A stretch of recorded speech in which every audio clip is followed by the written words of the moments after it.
Let's talk about the COVID figures in the country now. And India is now racing to the #1 spot as the worst hit nation in the country. At the current rate, India is now likely to overtake US earlier than expected, probably in the first few days of October itself. Now, if you look at the graph that is on your screen right now, you will see how India has been reporting way more cases than the other two worst hit nations, the US and Brazil. From around 3rd of August, India surpassed America's average number of daily cases, around 56,000 cases per day. And since then, India has continuously been surging, while US and Brazil both have been on a decline. For an example, India's daily average is somewhere around 89,000, America's only 32,000. Now, the worrying trend also is that India is closer to the 1,000 cases a day mark. COVID infections, reproduction numbers start spiking again.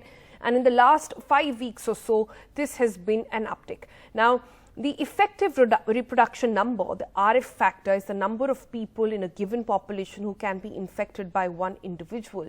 When this is below 1, that means the cases have begun to contrast and, really come down. But as the figure and the graph on your screen shows, that's nowhere close to happening.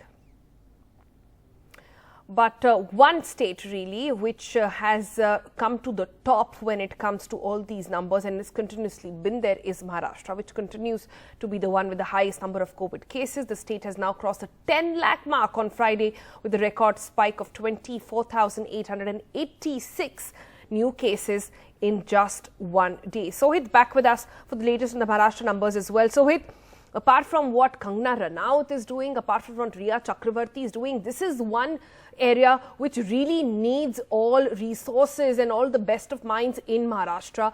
We understand that there was a meeting that happened between Uddhav Thackeray and Sharad Pawar, and perhaps COVID was discussed, or so we would hope. Do we know what is the plan of action? Well, exactly. This is one of the most important things that should be discussed by any government, especially in Maharashtra. It has been number one since day one. Yes, Sharad Pawar has been continuously meeting with Uddhav Thackeray, be it Ajit Pawar, the Deputy Chief Minister. He also went to Pune, and there have been several discussions with the officers as well. Now, let me tell you that what is the most worrying point.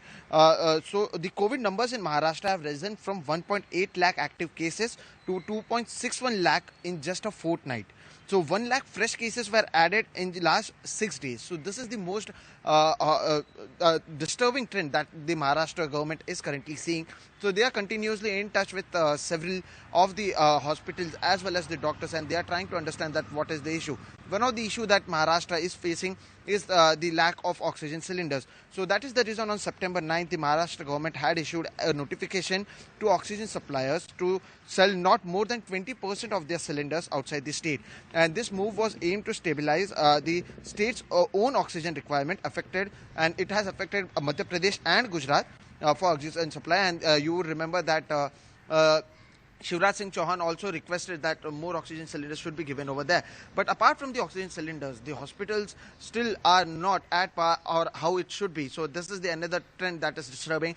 Now, if you look at what used to happen before and what is happening right now, firstly, the more number of COVID cases were in the slums as well as in the cities. Now the trend has changed, and more number of COVID cases are in the high-rise buildings as well as in the villages in new areas. So previously, Dharavi was always in the headlines for having the highest number of COVID cases. Now the cases have been limited over there, but the cases are rising in several other places like Pune as well as several other rural areas. So this is the latest trend. While the government has been continuously speaking on this, and they are attending meetings on this, but even if we speak about the 2-day monsoon session that was held, the majority of the discussion happened on Kangana as well as other things, and that is where the question arises that what actually is the priority of this government, because the cases are rising since day one. It has crossed the 10 lakh mark. Maharashtra is competing with Russia if you look at the figures. But in the same time, the government's focus is more on Kangana or Riya, as you were saying as well. So this is one thing on which the government needs to focus, and it would be important to see what else is being done. So remember that since from 15th of September, a new campaign known as Mazi Zimmedari, which says my family, my responsibility is being done, where door-to-door screening will be happening across the state. So how does it comes? How does it moves forward? What happens over there, and does it helps to limit the number of cases that are coming out every day? Because having more than 24,000 cases in just a day, it is the highest spike, and almost every second day the spike increases. The highest spike, the record increases every second day if we speak about Maharashtra. So these are the trends, and although a new campaign is being started very soon, it would be very important to see that does it actually helps the government and limits the number of cases that we see growing daily in the state. What impact will this campaign or any of the other measures have on ground is what we wait to see for. Is one record that Maharashtra hasn't broken is of constantly being on the top in the country when it comes to the maximum cases. Thanks, Sohit, for joining us with the latest. Let's take it forward to our guest this morning. We've got Dr. Sandeep Buddhiraja joining us. He's the Group Medical Director at Max Healthcare. We also have Dr. Lakshman Jisani. He is the Consultant Infection Disease at Apollo Hospitals in Navi Mumbai. Thank you both for joining us this morning. If I can begin with Dr. Buddhiraja. Doc, we are talking to you at a time when India is almost about to reach the 1 lakh cases per day mark. The vaccine has gone into the shadows. The trials have been stopped because of adversaries that we've seen on that front. There are reinfections being reported. Are we clearly in a situation where we know, or would it be fair to say at this point that for the moment the virus is well going to stick around till the next year onwards as well? Absolutely. I think we've always been saying that do not consider that there's a switch on and switch off and one good day the virus is suddenly going to disappear. That ain't happening. So the virus is here to stay. How long, it's anybody's guess. But till an effective vaccine comes and the large masses of the country get vaccinated, the virus is here to stay. And we should not talk about the first spike and the second spike. It will come in waves. And the waves will depend upon public behavior. So when, especially in Delhi and Mumbai, we saw the surge again, the second surge again coincided after the festivals. If you go on the roads, if you go to marketplaces, you feel people are behaving normal. They feel everything has become normal. So unless until we continue to strictly maintain social distancing, adhere to the hygiene processes, wear masks, and are very, very careful and cautious, each citizen, each person has to take the responsibility. We are clearly at a stage where it is beyond, we can't now control the spread. It's spread all across. So, Doc, if I understand you correctly, you're saying a large part of the responsibility of the spread of the virus is now on people, on citizens? Absolutely. Yeah. So, see, the economy is opened up. Metros have opened up. Now, how we behave, how we travel in public transport is up to us. If we maintain social distance, if we wear masks, if a person in the family is ill, if you have had an exposure, quarantine yourself, do not move out in public transport, do not go to your offices. That is something which is absolutely dependent on each one of us. Right. Now, in terms of what the government can do is build up infrastructure, do testing, tracking, and treatment, the 3 T's. And in fact, the best part now what has happened is the numbers are going up, but I don't think it's absolute numbers which is worrisome. If you increase the number of tests, now if you talk about Delhi, for example, from 10-15,000 tests a day, Delhi has gone to over 50,000 tests a day. So the more you test, the more you'll diagnose. But the difference now, which is we are seeing as compared to what happened in May and June, is we are diagnosing more asymptomatic or mildly symptomatic. I want to come back to whether numbers reporting up is directly happening because of the tests alone. But before that, let me just intervene for this moment and bring out the latest figures. Now, the numbers have just come in. And at the moment, India has reported over 97,570 fresh cases in just one day. That has taken the total number of cases in the country so far to above 46 lakh, 59,984, just about 47, touching 47 actually there. And the number of deaths reported in the past 24 hours is over 1,200 families impacted almost on a daily basis. Now, these are worrying figures. I want to bring in Dr. Jisani over here. Doc, the fact that there's so much being talked about flattening of the curve, but forget flattening. We've not even reached the peak. We actually reach a new peak on a daily basis in the country. Are we banking too much on the vaccine at this point? And with the current disappointment in the Oxford vaccine, How are you seeing, how soon can we have a vaccine really? Well, there are many vaccine trials which are going right now in many parts of the world, but we have seen good promising results from the Russia vaccine as well. So yeah, it's a bit of a setback that the Oxford vaccine has been put on a stop because of one case of transverse myelitis which has happened to a patient who received the vaccine. Right. But I think the vaccine trial should go on. There are multiple vaccines trials which are going on simultaneously at different stages of development.